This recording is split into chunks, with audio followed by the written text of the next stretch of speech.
Hey, what's going on everybody? Welcome back to another video. Today I'm going to be talking about Phantasm IV, Oblivion. So first things first, I'm going to give you all my overall thoughts of the movie. And I thought it was decent. Pretty darn good sequel. There was a lot of new elements that were introduced that I liked. And yeah, overall I had a decent time with it. I didn't absolutely love it, but if you all have seen my other reviews for this franchise, I like this franchise, but I'm not huge on it, you know? I'm not like a Phantasm fanatic. I mean, the first one's a classic, and I've enjoyed the sequels, but they're not my favorite thing ever. But like I said, it was decent and it had a lot of cool new elements. So even though I didn't absolutely love this movie, I'm gonna go over like pretty much all positives in this review because, like I said, like 2 or 3 times already, they added a bunch of new stuff in this movie, and in my opinion, it really worked. So the first thing that I really liked about this movie was that it incorporated a lot of unused footage from the first movie. Like I thought it was like there was like initially like one flashback scene that was like unused footage from the first movie, and I was like, okay, this is probably just a one-off thing. But there were so many instances in the movie where they were flashing back to the first movie and it's footage that was not in the first movie at all. So that was super cool to see. I really liked that, and it kind of went with the whole story of this movie, because this movie was kind of all over the place with all this interdimensional travel. So the flashbacks kind of worked really well with the story, because there were even like, in addition to the flashbacks to unused footage from the original movie, there was flashbacks to like the origin of the tall man, and you would see the tall man in the 1800s before he became the tall man. So yeah, the unused footage from the first movie was awesome, and I'm going to get into all that interdimensional stuff in the tall man flashback scenes in a little bit here. Another thing that I really liked is a lot of this movie was set in this desert location, and it was just beautiful scenery. I absolutely loved it. It kind of like added a unique atmosphere to the movie. It was this really like barren desert, and it kind of made them feel like super isolated. Like you would never see other people. There was like a couple other people here and there, but it was mainly just the main characters and the tall man, and it had that isolation feel. Like it had that like dreamlike feel where it's like nobody else is around. It's just like us here. So the desert location was absolutely beautiful. And when I was reading some stuff before this review, I guess the reason they filmed in the desert was because it was cheaper, because this movie had like a significantly lower budget than the previous two. I believe the second one was made for $3 million. The third one was $2.5 million, and this was like $650,000. So, you know, like a lot of the previous movies, they were set at these mortuaries, these like, which were pretty big, and it's probably cost like a lot to rent them out, you know. So I didn't even know that was the reason that they chose to film in the desert was for financial reasons. But I thought it was cool. It was a cool change of pace, and it was beautiful. And it kind of, like I said, it added to that like dreamlike atmosphere when they're traveling through dimensions and they're all isolated and stuff. And then just like one standout location that I thought was cool was when Mike and the tall man are in this like downtown strip, and I'm not entirely sure where it is. I think it's LA because you see some palm trees. It looks like LA, but I remember like quite a while ago, maybe it was a couple years ago, I was watching a video on this movie. I don't know, like, cause quite a few YouTubers that I like did the Phantasm reviews. Maybe it was Decker Shadow. I don't remember, but I remember I was watching a video and whoever was making the video was saying that downtown scene, they filmed it guerrilla style. They didn't get any permits or anything.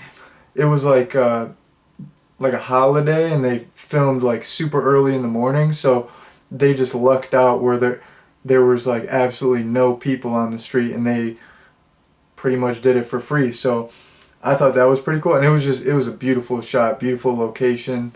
I could be wrong, it could not be LA, but that I'm just gonna call it the downtown shot. It was absolutely beautiful, and once again there was like no other people. It had that isolated feel, super cool. And then I kind of mentioned that it was this movie was lower budget. I feel like you can't tell at all. Before I read up on this movie, like I read up on this movie after I watched it, and when I was watching the movie, it never crossed my mind once that, oh, this looks lower budget than the previous films. Oh, looks cheap. Like, this movie was still pretty big scale. You had some really good effects. Still a bunch of explosions, cool practical effects. There was this like monster cop guy. He looked awesome. I think they just like pulled a lot of favors and they were just resourceful. I always like to hear that, because it's not interesting to hear. It's almost like how like in society you like to hear like a rags to riches story. It's like way more interesting than if you just hear like, oh, well, this person just started the business because they were just given $20 million. Like, the rags to riches stories are always more interesting for some reason. Like, that's how I feel like with lower budget films. It's interesting to see like how filmmakers like struggled, and they had limited resources, but they got creative and they made things work. Because if you just hand someone like $50 million and they can do anything, I feel like it's gonna like limit their creativity. Like, I feel like when you have like a lower budget like this, it forces you to think outside the box, and then also, you're not adding too much BS in there. Like, sometimes a movie, if you have too much money, it can get like too convoluted. You're adding way too much stuff. Like, if you have a limited budget, you're like going at it bare bones. It's like whatever is going to be in the movie is like the best stuff. Like, this is the stuff that we need in the movie, so I always like hearing about like low budget films, so I thought that was interesting, but it's not noticeable at all. The film looked great. I kind of briefly mentioned this earlier, but you got quite a few flashbacks of the tall man, like back in the 1800s, and quite a few of these instances, it's him before he was transformed into the tall man. Like, he wasn't always evil, and like Mike is like traveling dimensions, and they're trying to, kill the tall man, like before he turned evil, and you kind of learn about his backstory a little bit. I really liked that. I thought that stuff was awesome, super fun, and just all the dimensional travel in this movie in general, I really liked. It seemed like a good fit for the franchise. It seemed like this.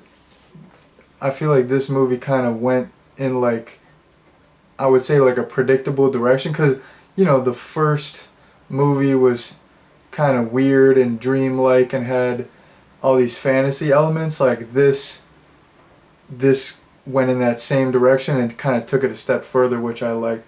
Like the last one was decent, but it was just like, okay, there's some zombie people, there's this rundown town. Like it didn't have as much of the fantasy elements. This really had a lot of the fantasy elements that were present in the first one. I feel like this one, like, maybe people are gonna hate me for this opinion, but compared to the last two sequels, I feel like this sequel is like the most true to the original. If like it feels like a continuation of that first story. Maybe it's because there's so much footage from the first movie, but I don't know. I liked the sequel. It was, you know, it was cool. I mean, the second one's cool too, with all like the crazy action stuff and the chainsaw fights and whatever, but this like felt more like Phantasm, if that makes any sense. And then moving on here, so my boy Reggie, once again, he's trying to mac on this girl, and you know, this is like a running thing with his character now, where he's always trying to get with these younger ladies, and past two movies he's getting turned down. Not the first movie, in the first sequel, in the second movie, he was successful. Like he actually got with that girl. She was all about him. They were, you know, they were getting a little freaky. It worked out for him. Last movie didn't work out. That girl, she was not having it. Same deal. He meets this girl. You know, they're sleeping in this motel bed together. He's trying to get with her. She doesn't want anything to do with him. And once again, like in the second movie, this chick turns out to be a monster. Like every time, you know, Reggie finds a nice girl, she turns out to be a monster. I mean, he just has the worst of luck. And, you know, I feel like I would have this problem too, but it's so easy for the tall man to manipulate Reggie, because it's like, oh, you just got to get a monster that looks like a hot girl. Like I would fall for that easily. Like I'd be like, oh, there's this fine girl and she's kind of into me. Like, oh, nothing suspicious about that. I'm some crusty guy. Nothing suspicious about that. Like, what? I just got to go with it. Like, I don't get that many shots. I might as well, I got to shoot my shot at this girl. She's super fine. So, a beautiful ladies. That's Reggie's weakness, and the tall man plays into that. So, that's my weakness too. I mean, if you were to try to lure me like that with some monster babe who looked pretty fine, it'd be over. I would be out for the count, down for the count. But yeah, I just wanted to mention that it's a kind of like a fun like running theme where Reggie's like this like wannabe player. He was kind of a player in the second one, but at this point he's just like a wannabe player. But it's a fun running theme. I love Reggie. He's probably my favorite character, honestly, in the franchise. And then the last thing that I have here in my notes, this is kind of a spoiler, but you got Jody back in the mix, and they're suspicious. They think like it might not really be Jody, and you know, Mike finds out that it's not really him, and he kills him. And then he's like, Mike, like when Jody's dying, he's like, Mike, I did die in the car wreck, which kind of made me confused, because like did Jody get turned into this like alternate version of himself where he's controlled by the tall man and he's still like aware of his previous life? Like, was he turned into this thing like after he died?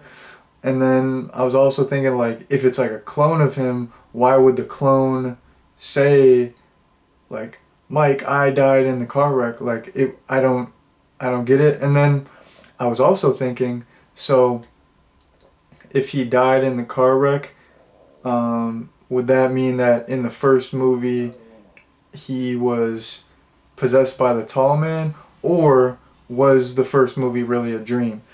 That's that's the thing about these movies. Like, they present new evidence, and you think you would get clarity, but it just you just like these sequels, they don't really answer any questions. They just like give you more questions. Like, each sequel I watch in this franchise, I'm like more confused. Like, there's never any like resolution. I'm just like, okay, like they just introduced 50 new things, and like, what does this mean about the last movie? What does this mean about the next movie?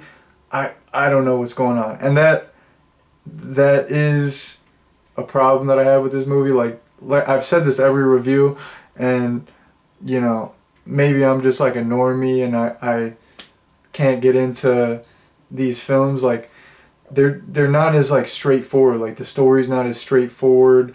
It's hard to keep track of what's going on, and like I said, like, each sequel introduces new stuff, which doesn't really provide you with resolution. It just makes you like question more things, which maybe like that's the point. Maybe they're supposed to be kind of like ambiguous, which is cool, but that's just like a small problem that I have with this movie and the other movies, but that's also what sets them apart and makes them cool. So it's not like a huge gripe, it's just like a personal thing. I just have a hard time getting them.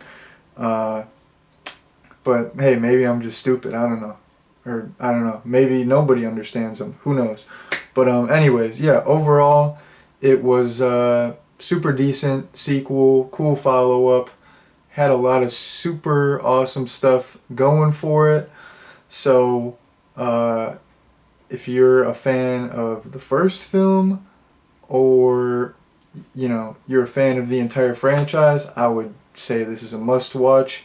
I would absolutely recommend it. But with that being said, that's my review for Phantasm IV Oblivion. Thank you very much for watching, and peace out.